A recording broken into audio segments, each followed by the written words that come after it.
¿Puede tomar asiento, hermanos? Gracias a Dios por esta alabanza que nos recuerda el amor de nuestra vida, que es Cristo Jesús, hermano. Yo creo que no hay otro amor como el de Él hacia nosotros y de nosotros hacia Él. Amén. Hoy vamos a tener la palabra por el hermano Eric Rosenway. Dios le dio una palabra para la iglesia y lo he invitado para que la comparta en este día.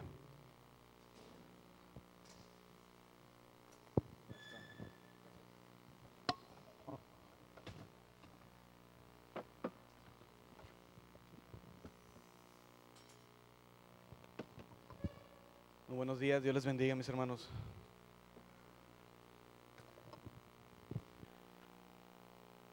Voy a invitar a que abramos nuestras Biblias en el Evangelio de Marcos, capítulo 8.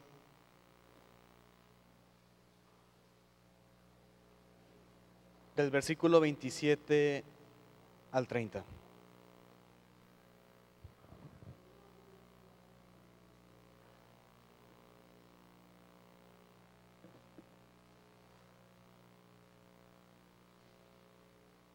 Ya lo ubicamos, ya lo tenemos. Vamos a orar. Padre, te damos gracias porque hasta aquí tú has estado con nosotros, Señor. Te damos gracias porque tu gracia y tu misericordia nos mantienen día a día. Tu amor, Padre, inunda nuestros corazones. Y podemos decir y declarar que eres bueno, que eres fiel, y tu misericordia sobre nuestras vidas, nuestras familias y nuestras generaciones. Te alabamos en el nombre de Cristo Jesús. Amén. Marcos capítulo 8, versículo 27 al 30, sobre todo el versículo 29, prácticamente viene siendo el versículo que divide al Evangelio de Marcos en dos. Es un versículo que prácticamente cambia completamente el giro de lo que se viene hablando en la primera parte del Evangelio, y después ya entramos a la parte de la revelación de nuestro Señor Jesucristo.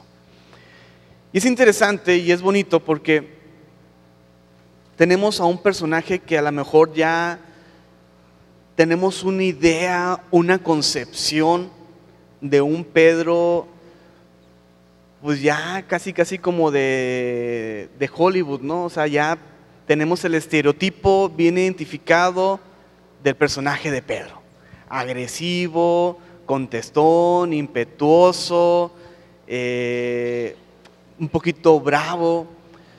Pero vamos a tratar de quitar esa imagen que tenemos del personaje de Pedro. Vamos a hacerlo un poquito más humano y vamos a darle el beneficio de la duda mientras vamos leyendo los textos. Y vamos a ver cómo el Evangelio nos va mostrando ciertas características y ciertas situaciones interesantes que nosotros podemos tomar para nuestras vidas y aplicarlas al día a día. Leo el texto. Salieron Jesús y sus discípulos por las aldeas de Cesarea de Filipo, y en el camino preguntó a sus discípulos diciéndoles: ¿quién dicen los hombres que soy yo? Ellos respondieron, los discípulos: unos, Juan el Bautista; otros, Elías; y otros, alguno de los profetas. Ya habían pasado una serie de milagros, ya habían pasado una serie de situaciones interesantes. Les hace la pregunta, bueno, ¿quiénes dicen aquellos a los que estamos ministrando? ¿Quiénes dicen aquellos a los que están siendo sanados? ¿Quiénes dicen aquellos que están recibiendo los milagros de Dios que soy yo? Y hay varias hipótesis que tienen las personas acerca de quién es Jesucristo. Entonces Jesús reformula y dice, entonces Él les dijo: ¿y vosotros quién decís que sois? Y ciertamente, pues como habíamos dicho, tenemos a una persona que tomaba la palabra a la primera que podía, y respondiendo, Pedro le dijo: tú eres el Cristo. Y viene una confesión importante, viene una confesión muy fuerte de parte de Pedro, y empieza a confesar que Jesucristo es el Mesías, que Jesucristo es aquel que Dios había enviado para salvarlos y para liberarlos. Y hace la primera confesión de que Jesucristo es el Cristo. Pero Dios, Jesús, les mandó que no dijesen esto de él a ninguno. Pero ciertamente ya había una confesión. Y me da mucho la atención porque nosotros podemos leer más adelante Romanos 10, versículo 9. Nos dice que si nosotros confesáramos que Jesucristo es Dios y que Dios le levantó de los muertos, ¿seremos qué? Salvos. Ya había una confesión, ya había algo dentro de la vida de Pedro que estaba declarando que Jesucristo era ¿quién? El Cristo, que Jesucristo era ¿quién? El Salvador, que Jesucristo era quien Dios había enviado para liberarlos. Pero no solamente eso, sino que podemos ver más adelante al mismo personaje durante un hecho que para mí todavía me asombra, me gusta, tiene muchos misterios de fe. ¿Qué quiero decir con misterios de fe? Que no tenemos respuestas a ciencia cierta de lo que sucedió. Y son unos versículos adelante, que es el tema de la transfiguración. Voy a invitar que me sigan en el capítulo 9 de Marcos.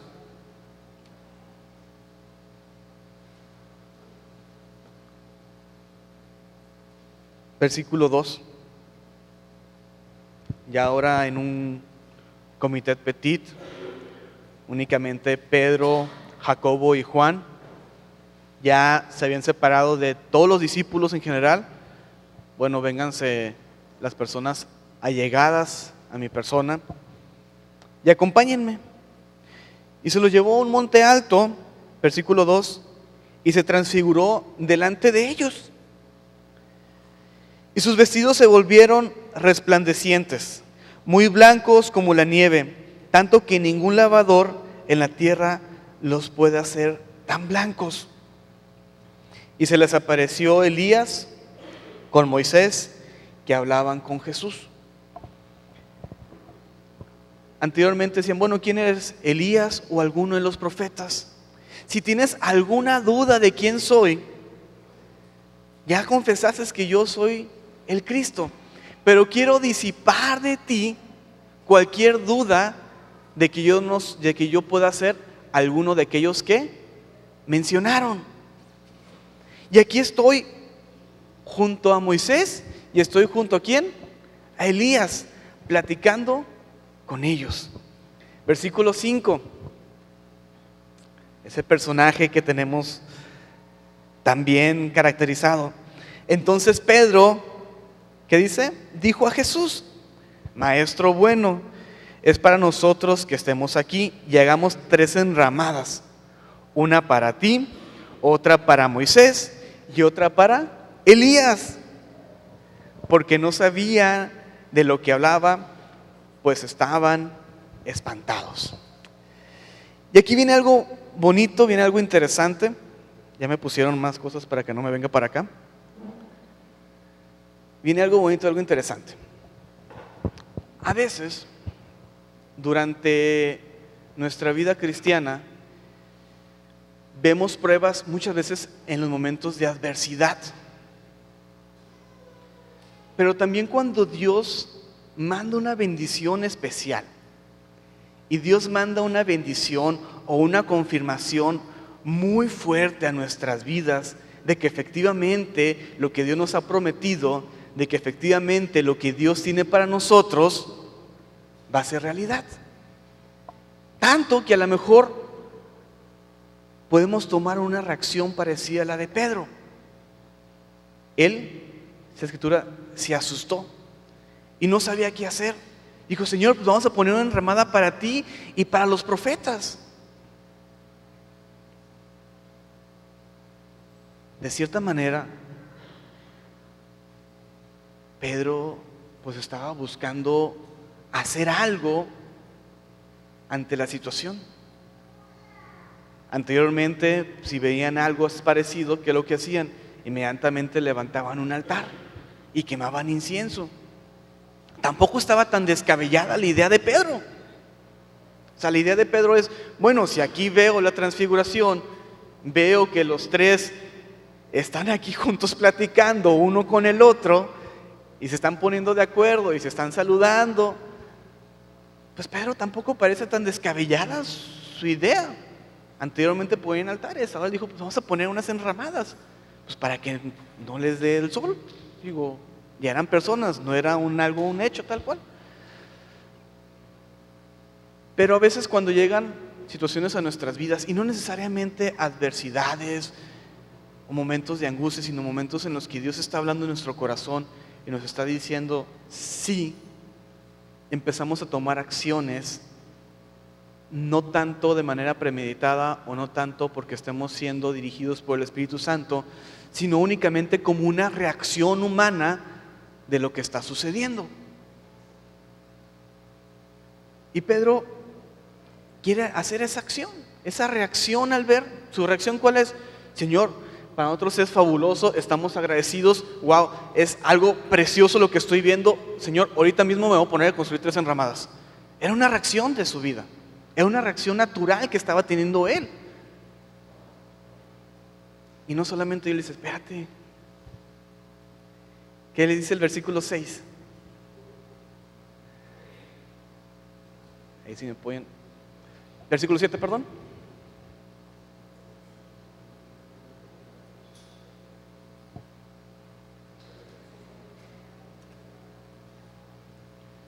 Versículo 7. Entonces vino una nube que les hizo sombra. ¿Ocupaban una enramada para una sombra? No. Entonces vino una nube que les hizo sombra. Y desde la nube una voz decía, este es mi hijo amado, a él oíd. Interesante. Ya no estaba diciendo los profetas, sino todo el Antiguo Testamento, la palabra encarnada, como dice Juan, estaba siendo depositada o estaba siendo magnificada, estaba siendo puesta en la vida de Jesús. Dice, ¿a quién oíd? A Jesús. Y luego cuando miraron, no vieron a nadie más consigo, sino a Jesús solo. Y descendiendo ellos del monte, les mandó que a nadie dijese lo que habían visto, sino cuando el Hijo del Hombre hubiese resucitado de los muertos. Qué interesante. ¿Tuvo que hacer una enramada, Pedro? No. ¿La idea era hacer una sombra a las personas que estaban ahí? Sí. ¿Quién la puso? Dios. ¿Qué tenía que hacer únicamente Pedro ante esa situación que estaban viviendo? Estaba agradecido, estaba contento, estaba feliz, estaba asombrado con lo que estaba sucediendo. Sí. ¿Qué es lo que tenía que hacer Pedro nada más?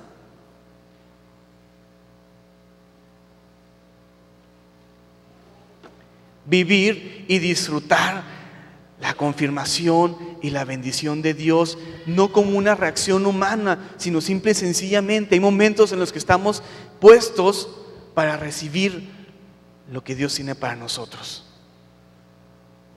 A veces queremos ayudarle a Dios, a veces queremos preparar las cosas para que Dios obre,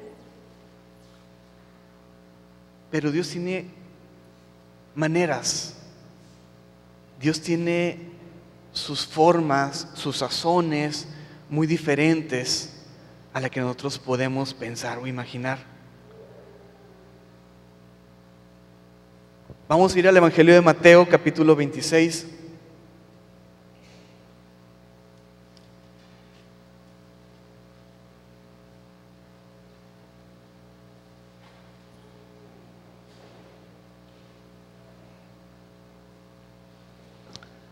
hay que recordar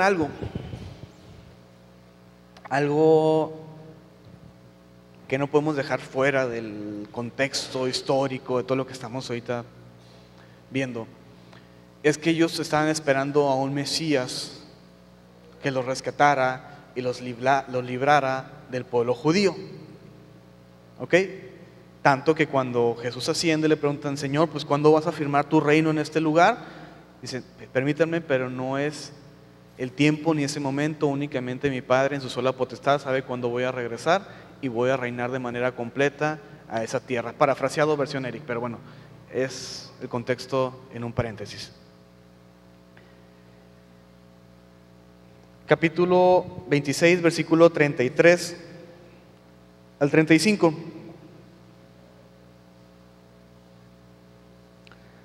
Respondiendo Pedro, le dijo: aunque todos se escandalicen de ti, yo nunca me escandalizaré. Jesús le dijo: de cierto te digo que esta noche, antes que el gallo cante, me negarás 3 veces. Pedro le dijo: aunque me sea necesario morir contigo, no te negaré. Y después todos sus discípulos dijeron lo mismo. Pero había una intención de ir a la última consecuencia con Jesús. ¿Por qué? Porque ellos estaban viendo a un Jesús que estaba desestabilizando un sistema. ¿Sí? No les importó ya al final decir: no importa que vaya hasta la muerte, yo voy contigo, Jesús. Obviamente, ellos no estaban esperando, no estaban imaginando que se estaba poniendo o que había llegado un reino celestial a la tierra. Ellos estaban pensando en un reinado completamente terrenal. Y eso nos habla de que muchas veces nosotros queremos ver las cosas únicamente desde un plano horizontal, únicamente desde un plano terrenal. Y nosotros nos estamos limitando a que sea únicamente por nuestras propias fuerzas, por nuestros propios hechos, lo que estamos haciendo en nuestras vidas, cuando Dios tiene algo completamente mucho más grande de lo que nosotros podemos alcanzar o lograr con nuestras propias fuerzas. Versículo 50. Viene el momento en el que se pone a prueba si realmente ellos van a ir a esa lucha que habían dicho minutos atrás. Y Jesús le dijo: amigo, ¿a qué vienes? Entonces se acercaron y echaron manos a Jesús y le prendieron. Le acaba de dar un beso Judas a Jesús, lo había entregado a los judíos. Pero uno de los que estaban con Jesús, extendiendo la mano, sacó la espada, hirieron a un siervo del sumo sacerdote y le quitó la oreja. Pues vemos a esos discípulos que estaban dispuestos a luchar con Jesús para alcanzar el reinado de Cristo. No vemos a unos discípulos que se quedan quietos, decir: bueno, llévenselo, Dios hará justicia. Sino vemos a unos discípulos que están dispuestos a luchar por Jesús. Y me llama mucha atención porque muchas veces se ve como si únicamente hubieran negado a Jesús de: sí se lo llevaron, sí, oye, ¿tú crees en Jesús? No, pues no creo. ¿Tú estabas con él? No. Y olvidamos esta parte dentro de la fase de la vida de Pedro, cuando ellos estaban alzando en armas. Inmediatamente uno echa mano de la espada, le corta una oreja, que quiere decir, por poco lo mata, tantito más y le da en la vena. Y Jesús hace algo completamente fuera de lo que a lo mejor sus discípulos habían pensado. A lo mejor sus discípulos estaban viviendo con emoción, ya estaban diciendo: oye, Jesús dijo que iba a morir, pero dijo que iba a ser coronado, y vienen por él. No, pues ahorita es cuando se iban a levantar en guerra, iba a haber todo algo interesante. Y Jesús, obviamente otro pasaje dice que En otro evangelio nos dice que Jesús sanó la oreja de este personaje. Pero versículo 52. Versículo 52. Me encanta. Me encanta. Versículo 51 es el instinto humano de supervivencia. Versículo 51 es el instinto humano de ir con la espada, no importan las consecuencias. Es el instinto de sobrevivir, es el instinto de proteger a mis seres queridos, es el instinto de proteger a mi Cristo. Versículo 52 es la manera de pensar de Dios.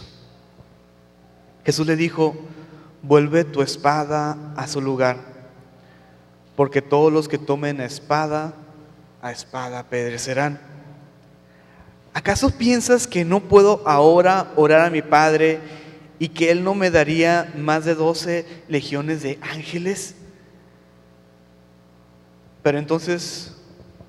Pero ¿cómo se cumplirían las escrituras de que es necesario que así se haga? Humanamente había un instinto de salir adelante, pero Dios, tranquilos, regresa tu actitud, regresa tu ira, regresa, como se dice vulgarmente o coloquialmente, regresas tus tripas al estómago, deja de actuar conforme a tus instintos, porque yo tengo una mejor manera de obrar. Yo no voy a obrar con espada. Y me acuerdo de aquel canto, aquel coro que a lo mejor a muchos de nosotros, o a la mayoría, hemos escuchado y hemos entonado, que no es con espadas ni con ejércitos, sino es con el Santo Espíritu de nuestro Dios. No es con mis fuerzas, no es con mis capacidades, no es con mis reacciones, sino es Dios obrando en nuestras vidas. Y es Dios dirigiendo nuestros caminos, y es Dios haciendo cosas tremendas y maravillosas para nosotros, que humanamente ni siquiera pudiéramos nosotros ni imaginar, y mucho menos realizar, porque no estamos siendo dirigidos a través de nuestra propia mente finita, sino estamos siendo dirigidos a través del Dios Altísimo, que reina por los siglos de los siglos.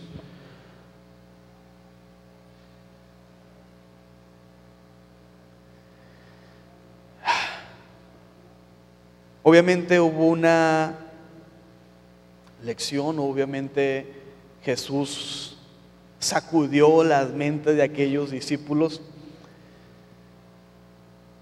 Obviamente sus discípulos, que esperaban a un Cristo que fuera a actuar de una manera también humana, pues obviamente fueron consternados, fueron sacudidos sus pensamientos.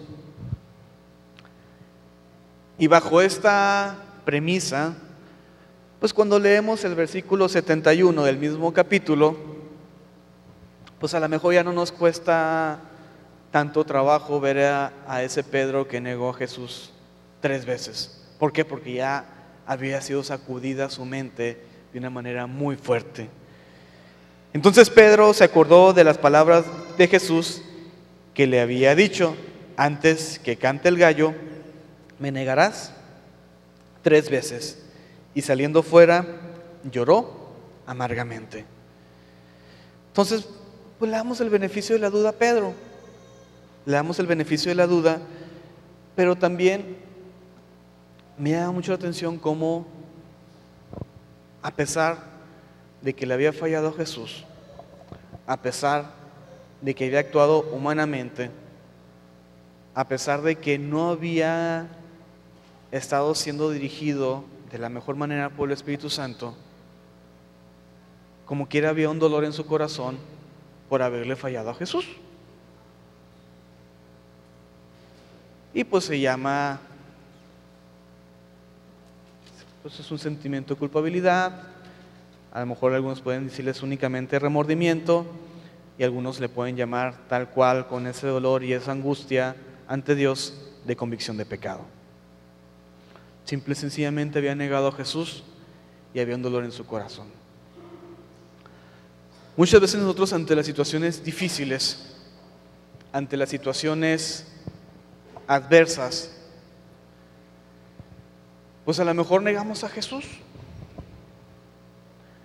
A lo mejor vemos las cosas en su momento de manera terrenal, humana, finita, muy plana, y negamos a Jesús.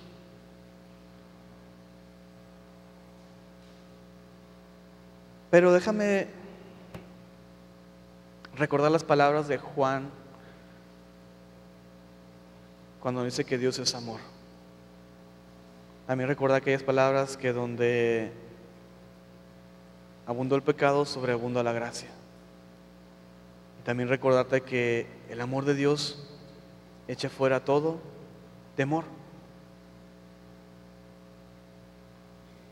Y a pesar de que nosotros podemos ver las cosas de manera terrenal y podemos ver las situaciones desde una perspectiva muy humana, podemos recordar aquel momento en el que Jesús se acercó a Pedro directamente, cuando también va y le dice a las personas: y díganle a Pedro que he resucitado.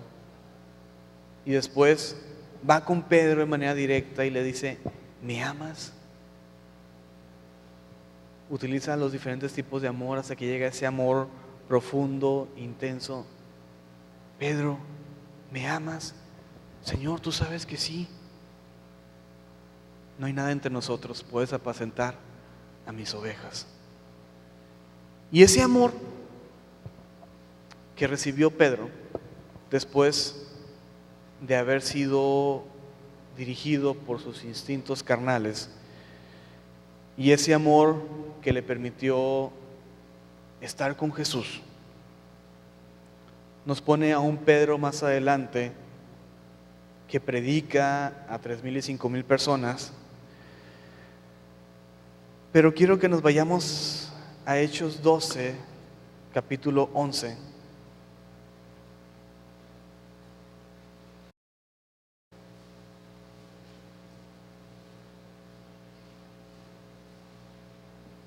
Hechos 12, capítulo 6.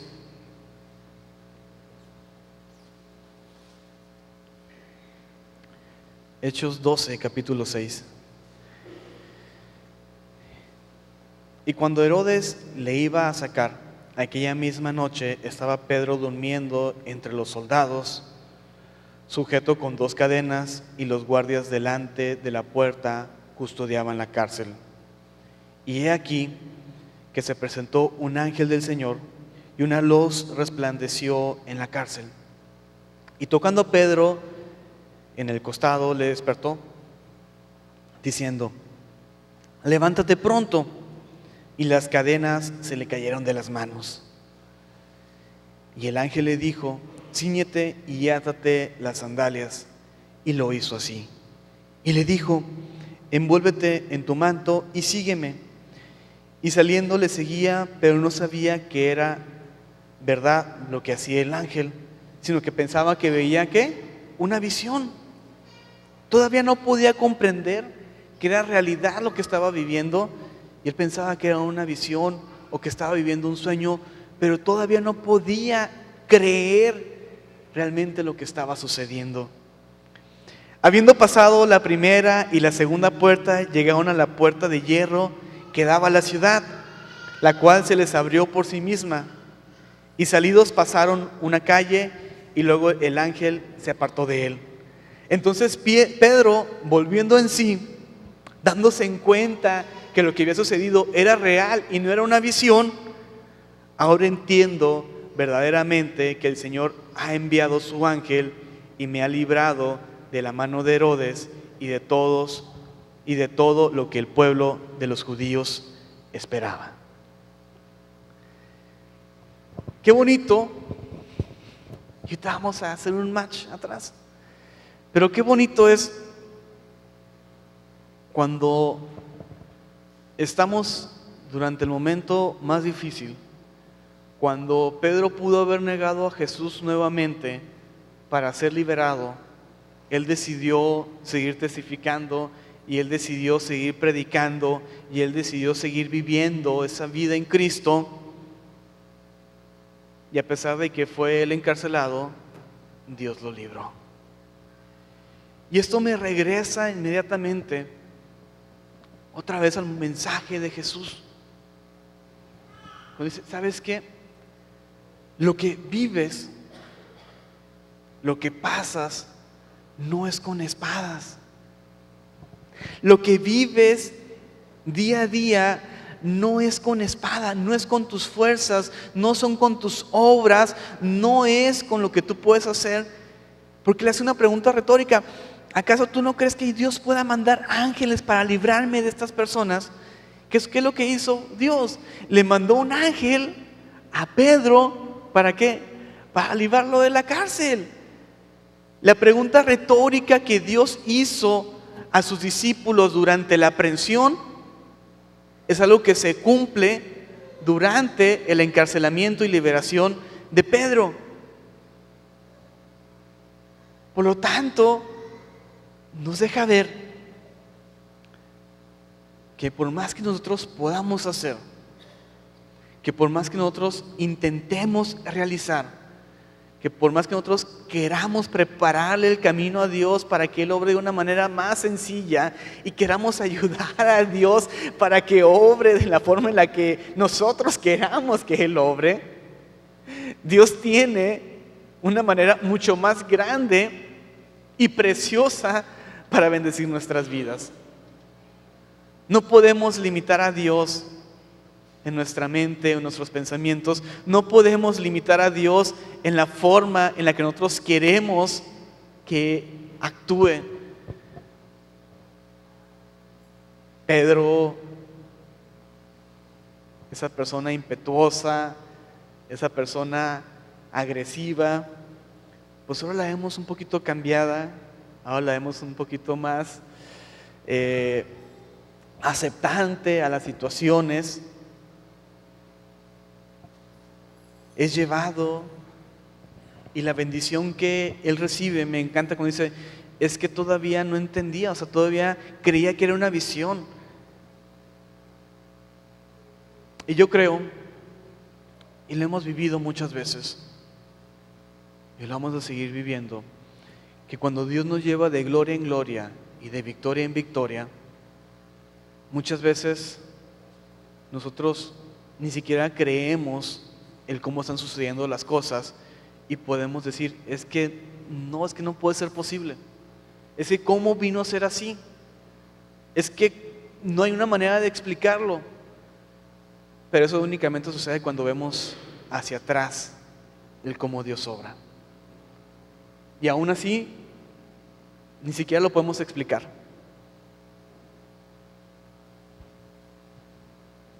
Ni siquiera lo podemos explicar. Hace unos meses estaba pensando en cuando me enfermé, cuando me dio la pancreatitis, y yo todavía le decía a Dios, pues que gracias porque me dio el cuadro agudo dentro del hospital. O sea, no tuvieron que trasladarme, no llegó a necrosis, no me tuvieron que operar, no tuvieron que hacer absolutamente nada, simple y sencillamente medicarme, y era lo único que tenía que hacer. Sí, estuve una semana encamado, pero era lo único que tenía que hacer, por la gracia y misericordia de Dios. ¿Por qué? Porque mi vida muchas veces está en carreteras, mi vida muchas veces está en otros lugares, y no propiamente porque yo trabaje en el sector salud voy a estar gran tiempo en los hospitales, sino muchas veces estás en tránsito, o estás fuera de, o estás trabajando pero desde lejos. Pero fue ahí, y algo que yo ni siquiera iba a ir, sino que me mandaron 2 días antes a ese lugar. Y luego recordando, yo ese día tenía agendado que tenía que irme manejando hasta Durango, que quiere decir que me hubiera dado en carretera ese dolor. Y me pongo a pensar hacia atrás y digo, es que pues es Dios, no hay otra forma. Y muchas veces nosotros podemos alcanzar a comprender un poco cómo actúa Dios cuando estamos viendo ya su revelación sobre nuestras vidas. Pero nosotros no podemos decirle a Dios, Señor, yo tengo este problema, yo tengo esa circunstancia y yo quiero que tú obres así. Lo que estoy haciendo únicamente es limitar el poder de Dios. Estoy limitando a Dios cuando Él tiene cosas mucho más grandes y poderosas para nosotros. Yo te invito esta tarde a que dejemos que Dios nos sorprenda y que nuestra oración ante nuestros problemas no sea, Señor, actúa así o así,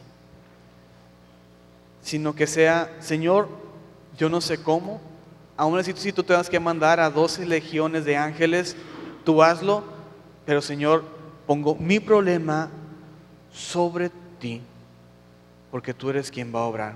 Mi yugo, mi pesar, lo que estoy cargando, lo que me está pesando, lo pongo sobre ti, porque tu carga, tu yugo es ligero y fácil.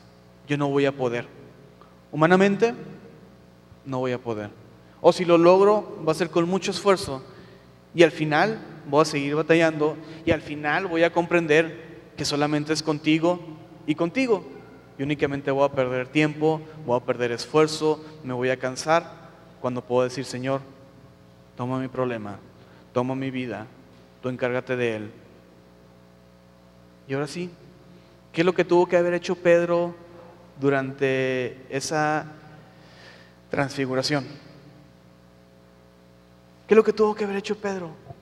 Disfrutar, asombrarse, recibir esa gran bendición, que al final de cuentas, ¿qué fue lo que sucedió? Pues recibió esa bendición sobre su vida, recibió esa confirmación para su vida. ¿Y qué le dijo Dios? Compártala. Le dijo, no, es para ustedes, guárdenla. Recibamos esa bendición, disfrutémosla. No esperemos a reaccionar y hacer gran cosa. No.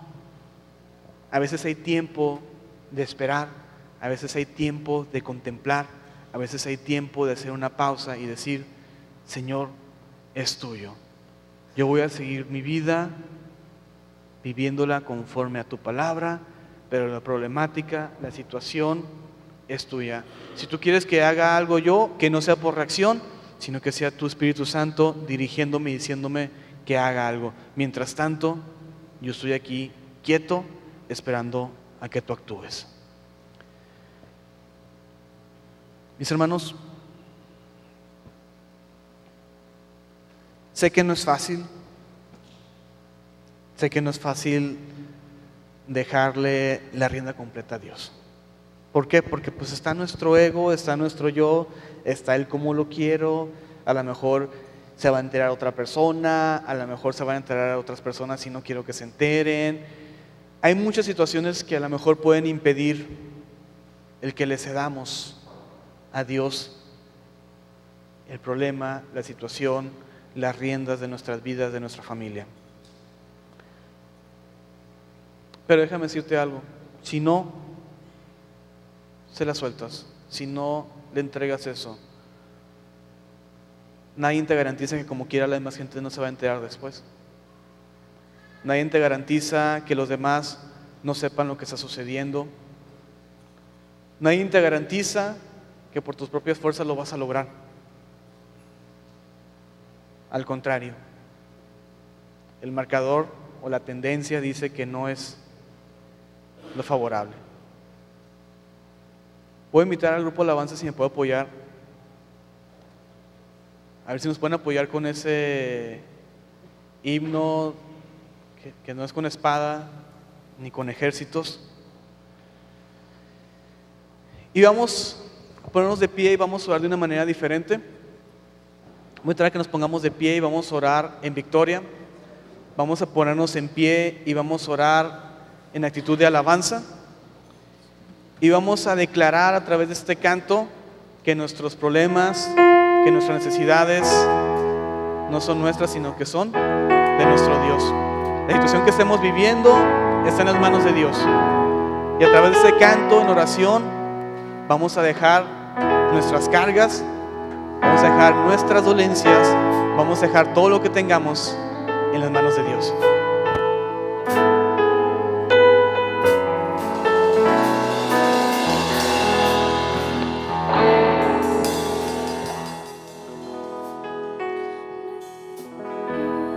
Tan grande como tú, no hay Dios tan grande como tú, no lo hay,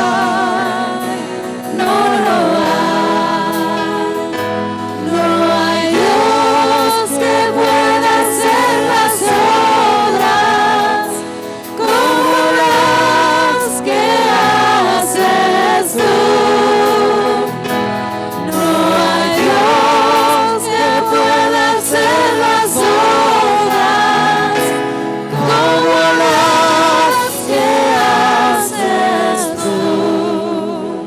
No es con espada ni con ejército, mas con tu Santo Espíritu.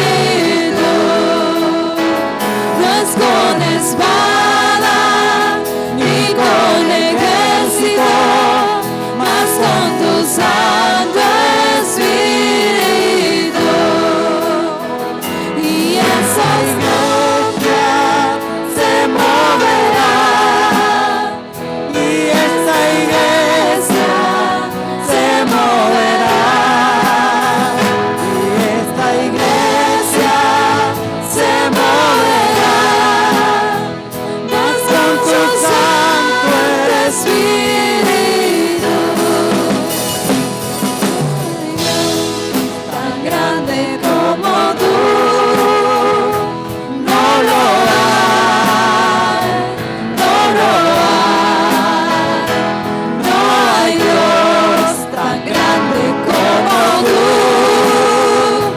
no lo hay, no hay Dios que pueda hacer las obras como las que haces tú.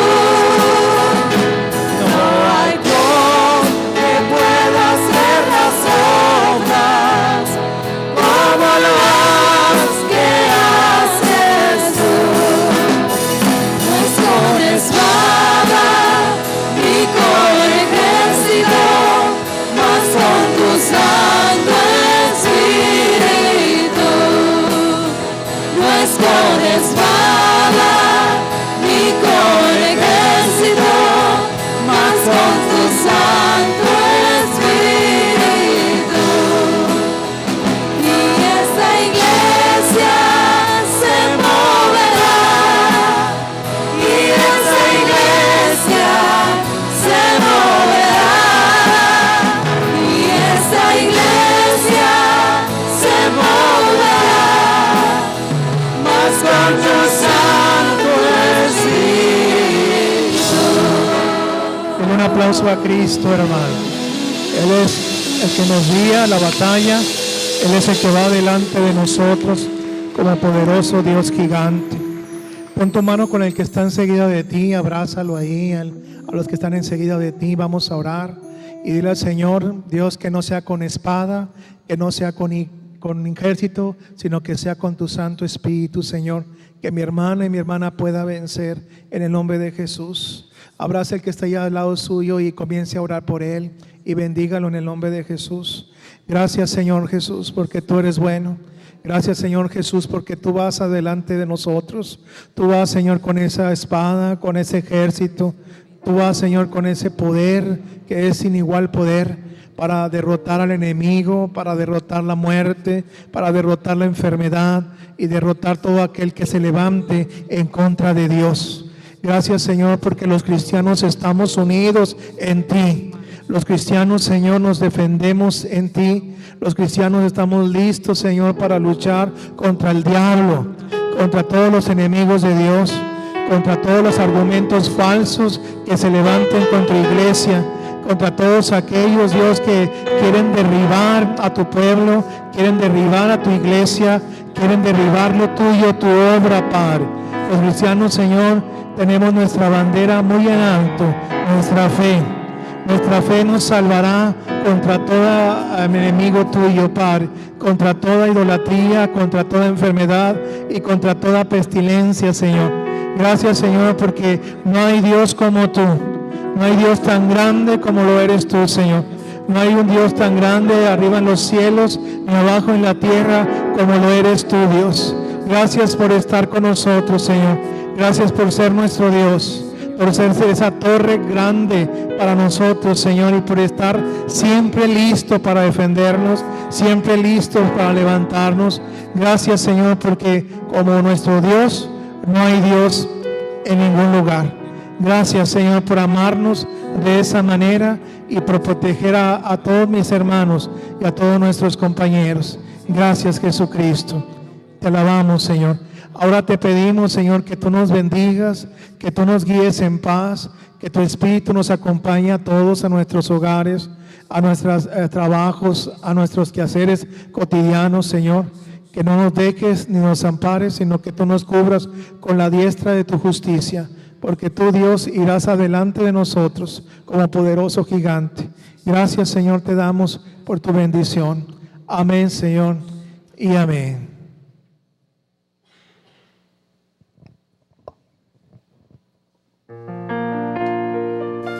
Hosana, Hosana, Hosana. El cielo y tierra es del Señor, la gloria y potestad, y nos inunda con su amor, excelsa Trinidad. Alzad pues himnos de honor, que es grato al sumo bien, y a Dios rindamos todo honor, ahora y siempre. Amén. A Dios rindamos todo honor, todo honor, todo honor. A Dios rindamos todo honor, ahora y siempre. Amén.